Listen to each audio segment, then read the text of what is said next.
Hello friends, welcome to Babbar sir classes.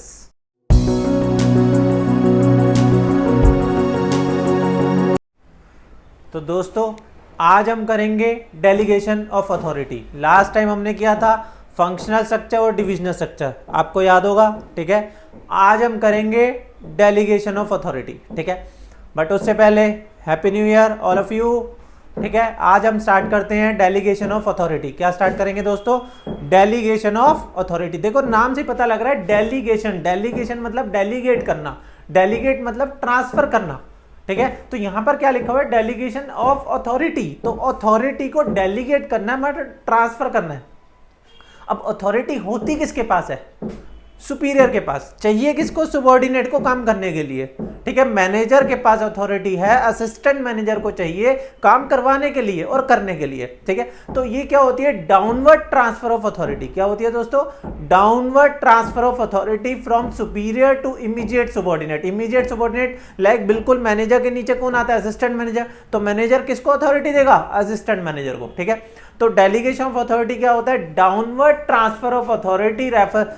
ठीक है, downward transfer of authority from superior to immediate subordinate, from superior to immediate subordinate. और ये क्या है कि डेलीगेशन के बिना कोई भी बिजनेस नहीं चल सकता। इनफैक्ट चाय वाली दुकान पे भी क्या होता है? वो कहता है रामू जाए चाय देकर। ठीक है, उसके बिना कोई भी काम नहीं कर सकता। एक अकेला आदमी सारे काम कैसे करेगा? अब जो है वो चाय वाला चाय भी दे के आए, बनाए भी, तो ऐसे कैसे पॉसिबल है? तो इसलिए वो क्या अपनी अथॉरिटी रामू को देते, जा बेटा चाय देकर। ठीक है, तो downward transfer of authority from superior to immediate subordinate. ठीक है, it is prerequisite. Prerequisite that is important. ठीक है, जरूरी होना। ठीक है, तो it is prerequisite for the efficient functioning of an organization. एक ऑर्गेनाइजेशन की अच्छी फंक्शनिंग के लिए बहुत ज्यादा जरूरी है। तो what is delegation of authority? Downward transfer of authority from superior to immediate subordinate. Downward transfer of authority from superior to immediate subordinate. It is prerequisite for the efficient functioning of an organization. It is prerequisite for the efficient functioning of an organization. ठीक है दोस्तों, ये था हमारा delegation of authority. अब delegation के elements. Delegation के हमारे 3 एलिमेंट्स होते हैं डेलीगेशन ऑफ अथॉरिटी के: authority, responsibility, accountability. Delegation of authority के हमारे जो है, ठीक है, उसके 3 एलिमेंट्स होते हैं। कौन कौन से होते हैं? Authority, responsibility, accountability. कौन से होते हैं? Authority, responsibility, accountability. ठीक है, अभी पहले आपको शॉर्ट में समझाया तो तीनों होते क्या हैं। अथॉरिटी क्या होता है? अथॉरिटी मतलब किसी के पास पावर होना। क्या होना? पावर। ठीक है, तो अथॉरिटी मतलब क्या होता है? Power to take a decision. किसी भी डिसीजन लेने के लिए पावर होना। तो अथॉरिटी मीन्स क्या होता है? Power to take a decision. Authority means क्या होता है? Power to take a decision. ठीक है, और रिस्पॉन्सिबिलिटी क्या होता है? रिस्पॉन्सिबल होना। किसी से भी पूछो रिस्पॉन्सिबिलिटी मतलब सर रिस्पॉन्सिबल होना। बात ठीक है रिस्पॉन्सिबल होना, बट रिस्पॉन्सिबिलिटी का क्या मतलब है? ऑब्लिगेशन, दैट इज जिम्मेवारी होना। Obligation to perform a task. Responsibility मतलब क्या होता है? Obligation to perform a task. Obligation to perform a task. Accountability, accountability क्या होता है? आंसरेबल होना। किसके लिए? फॉर द फाइनल आउटकम, जो रिजल्ट्स आ रहे हैं। ठीक है, अथॉरिटी क्या होता है? Power to take a decision. Authority क्या होता है? Power to take a decision. Responsibility क्या होता है? Obligation to perform a task. Obligation to perform a task. और अकाउंटेबिलिटी क्या होता है? Answerable for the final outcome. क्या होता है? Answerable for the final outcome. तो डेलीगेशन ऑफ अथॉरिटी के हमारे 3 एलिमेंट्स आते हैं: अथॉरिटी, रिस्पॉन्सिबिलिटी, अकाउंटेबिलिटी। अब हम इसको थोड़ा डिटेल में करेंगे। ठीक है, डेलीगेशन ऑफ अथॉरिटी के 3 एलिमेंट्स होते हैं: अथॉरिटी, रिस्पॉन्सिबिलिटी, अकाउंटेबिलिटी। अथॉरिटी क्या होता है? Power to take a decision. क्या होता है? Power to take a decision. But अब हम इसको थोड़ा डिटेल में करेंगे सो दैट वहां पे थोड़ा लिख कर आ सके। एक लाइन में तो काम चलेगा नहीं। ठीक है, अब आते हैं हम अथॉरिटी पर। सबसे पहले अथॉरिटी होता क्या है? सबसे पहले तो ये लिख देना राइट। देखो अथॉरिटी मतलब क्या होता है? Power to take a decision, लिख सकते हो स्टार्टिंग में। उसके बाद ये होता क्या है कि right of an individual to command a subordinate. ये एक आदमी के पास जो है अथॉरिटी होती है अपने सबॉर्डिनेट को जो है कमांड कर सके। ठीक है, तो क्या होता है? Authority refers to the right of an individual to command a subordinate. ठीक है, right of an individual to command a subordinate and to take action within the scope of his position. और अपनी जो है position जितनी भी है उसके अकॉर्डिंगली जो है डिसीजन ले सके। ठीक है, तो authority refers to the right of an individual to command his subordinate and to take action within the scope of his position. Authority refers to the right of an individual to command his subordinate and to take action within the scope of his position. ठीक है, ये तो हो गया authority का मतलब। अब क्या है कि एक होती है हमारी फॉर्मल ऑर्गेनाइजेशन। अब फॉर्मल ऑर्गेनाइजेशन में अथॉरिटी कहां से आती है, ओरिजिनेट कहां से होती है? In the formal organisation authority originate from an individual's position. एक आदमी की जो पोजीशन होती है उससे उसकी जो है अथॉरिटी स्टार्ट होती है। मैनेजर की अथॉरिटी वो अलग होगी, सीईओ की अलग होगी। ठीक है, तो सबकी अथॉरिटी अलग अलग है। ठीक है, एक सुपरवाइजर की अथॉरिटी बिल्कुल लोअर लेवल की होगी। तो फॉर्मल ऑर्गेनाइजेशन में authority originate from an individual's position. Formal organisation में अथॉरिटी कहां से ओरिजिनेट होती है? From the individual's position. ठीक है, इंडिविजुअल की पोजीशन से। एंड एक्सटेंट ऑफ अथॉरिटी, और उसकी अथॉरिटी की एक्सटेंट कहां तक होती है? एक्सटेंट ऑफ अथॉरिटी जो है is highest at the top level management. ठीक है, सबसे ज्यादा कहां होती है? टॉप लेवल पे। And reduces successively as we go down the corporate ladder. Corporate ladder क्या होता है? कॉर्पोरेट की सीढ़ियां। कॉर्पोरेट की सीढ़ियां कौन सी है? मैनेजर, उससे ऊपर कौन आ गया? उसके ऊपर जो है हमारा जो है जनरल मैनेजर आ गया। उसके बाद जो है उसके बाद आ गया हमारा सीईओ हो गया। तो ये कॉर्पोरेट लैडर है। अथॉरिटी जो है जैसे मैनेजर किसको देगा? अपने नीचे असिस्टेंट मैनेजर, सुपरवाइजर को, सुपरवाइजर वर्कर को। तो ये एक कॉर्पोरेट लैडर होता है। ठीक है, तो अथॉरिटी हमारी जैसे जैसे हम नीचे आते हैं हमारी अथॉरिटी क्या होती रहती है? कम होती रहती है। तो इन द फॉर्मल ऑर्गेनाइजेशन और अथॉरिटी जो है ओरिजिनेट होती है from an individual's position. Authority originate होती है from an individual's position and the extent of authority reduces successively. Extent of authority क्या होती है? Reduces successively as we go down the corporate ladder. As we go down the corporate ladder, जैसे जैसे corporate ladder पे नीचे जाते हैं हमारी अथॉरिटी क्या होती रहती है? कम होती रहती है। शुरू से शुरू करते हैं। पहले अथॉरिटी क्या बताया था? Refers to the right of an individual to command his subordinate. Right of an individual to command his subordinate and to take action within the scope of his position. And to take action within the scope of his position. ठीक है, in the formal organisation authority originate होती है from an, कहां से होती है? Individual's position. ठीक है, and the extent of authority, extent of authority जो है वो क्या होती है? वो क्या कम होती रहती है जैसे जैसे हम कॉर्पोरेट लेटर पे नीचे जाते हैं। तो in the formal organisation authority originate from an individual position and the extent of authority is highest at the top level management. Highest at the top level management and reduces successively as we go down the corporate ladder. जैसे जैसे हम नीचे जाते हैं वैसे वैसे authority कम होती जाती है।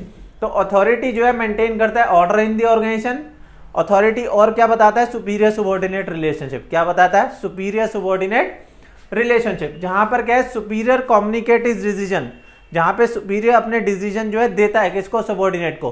ठीक है, तो communicate his decision to the subordinate and expecting compliance from him and the subordinate क्या करता है? Execute the decision as per the guidelines of the superior.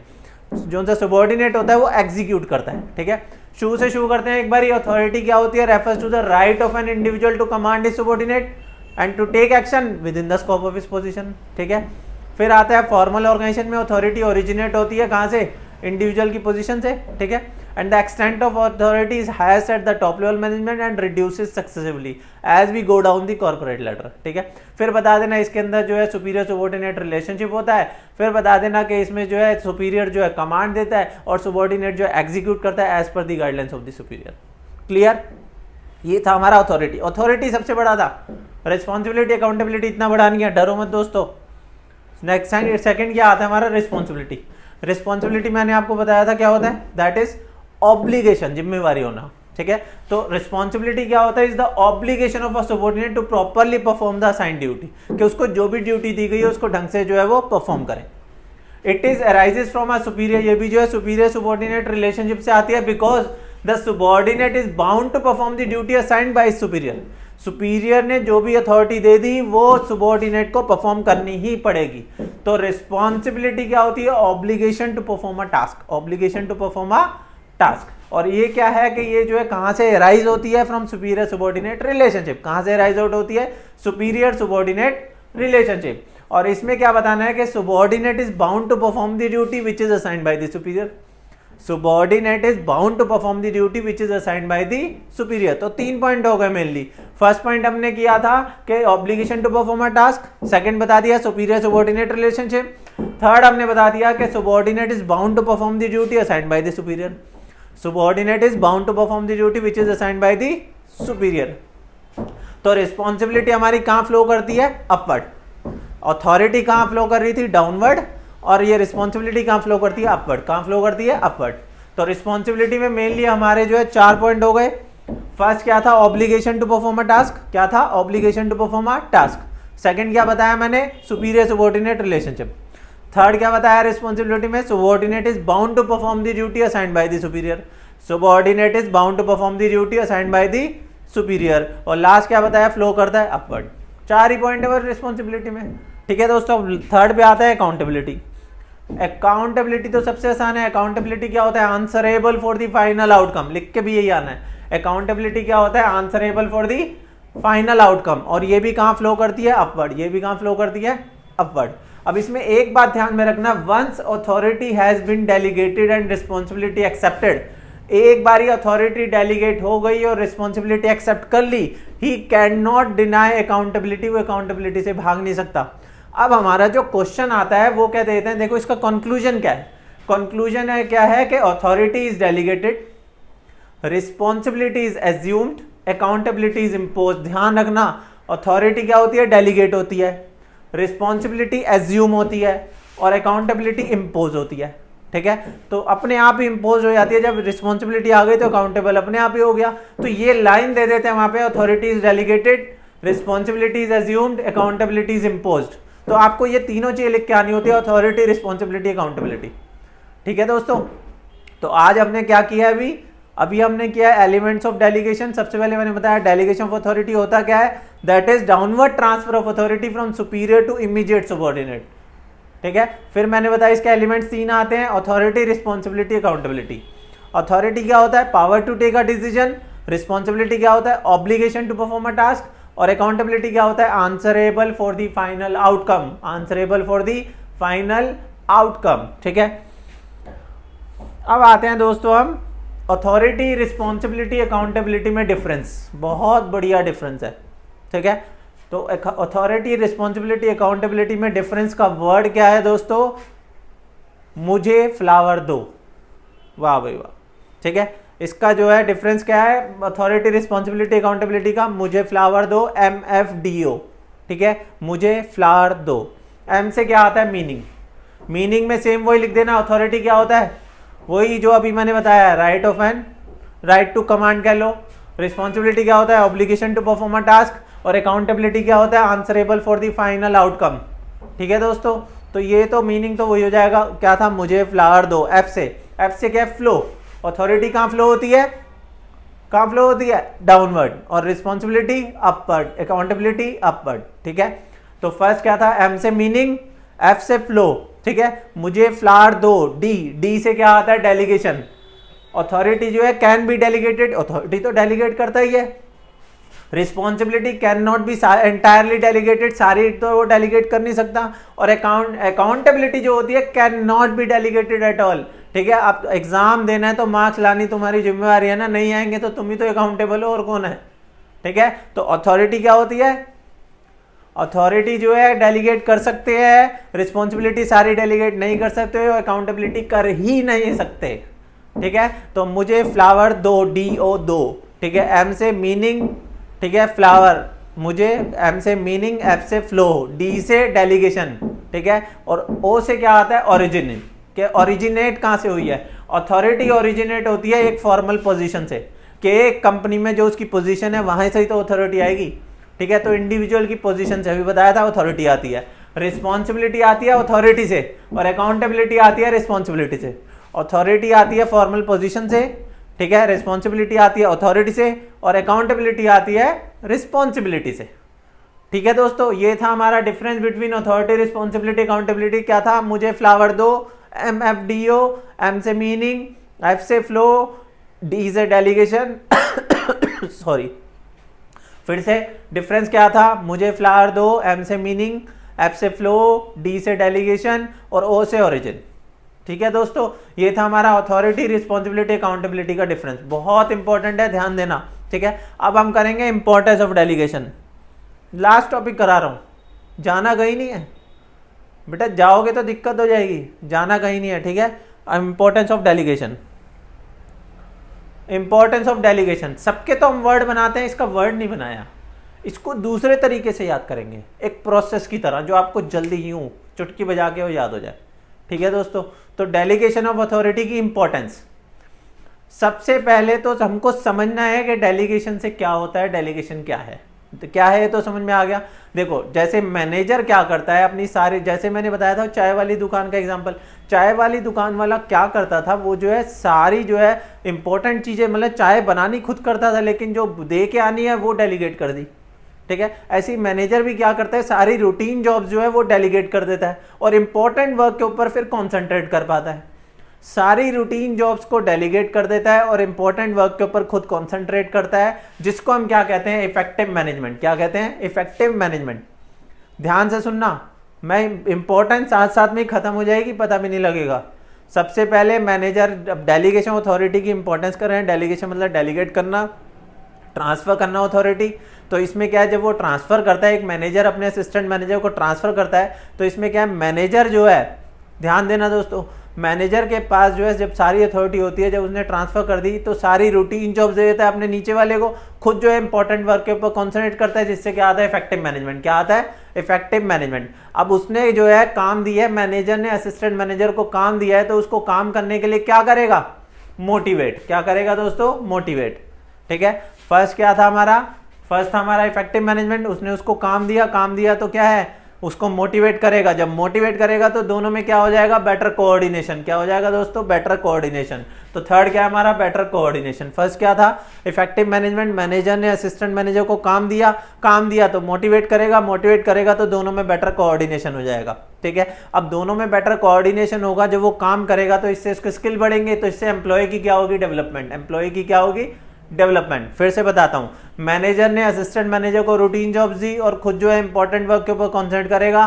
ठीक है, तो इससे क्या होता है कि फर्स्ट क्या आता है, इफेक्टिव मैनेजमेंट। इफेक्टिव मैनेजमेंट के बाद वो क्या करेगा, मोटिवेट करेगा। बेटा इधर ध्यान नहीं देना, इधर देना है। ठीक है, मोटिवेट, जब वो जो है काम देगा तो मोटिवेट करेगा तो दोनों में बेटर कोऑर्डिनेशन हो जाएगा। बेटर कोऑर्डिनेशन होगा, इससे क्या है, एम्प्लॉय की डेवलपमेंट होगी। ठीक है, अब ये मैनेजर और असिस्टेंट मैनेजर के बीच में एक रिलेशनशिप बता रहा है, तो ये सुपीरियर सुबॉर्डिनेट रिलेशनशिप बता रहा है। तो बेसिस ऑफ मैनेजमेंट हायरार्की है। मैनेजमेंट हायरार्की क्या होता है, सुपीरियर सुबॉर्डिनेट रिलेशनशिप। तो बेसिस ऑफ मैनेजमेंट हायरार्की।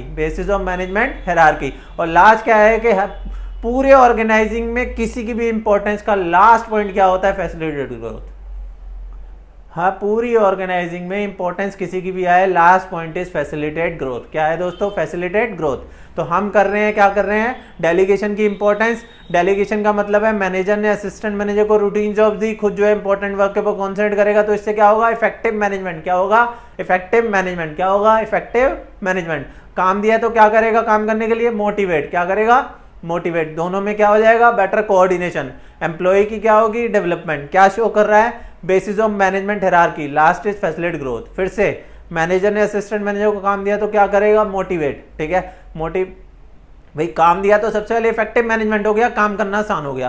क्या करेगा, मोटिवेट करेगा तो दोनों में बेटर कोऑर्डिनेशन। इससे एम्प्लॉय की क्या होगी, डेवलपमेंट। क्या शो कर रहा है, basis of management hierarchy. Last is facilitate growth.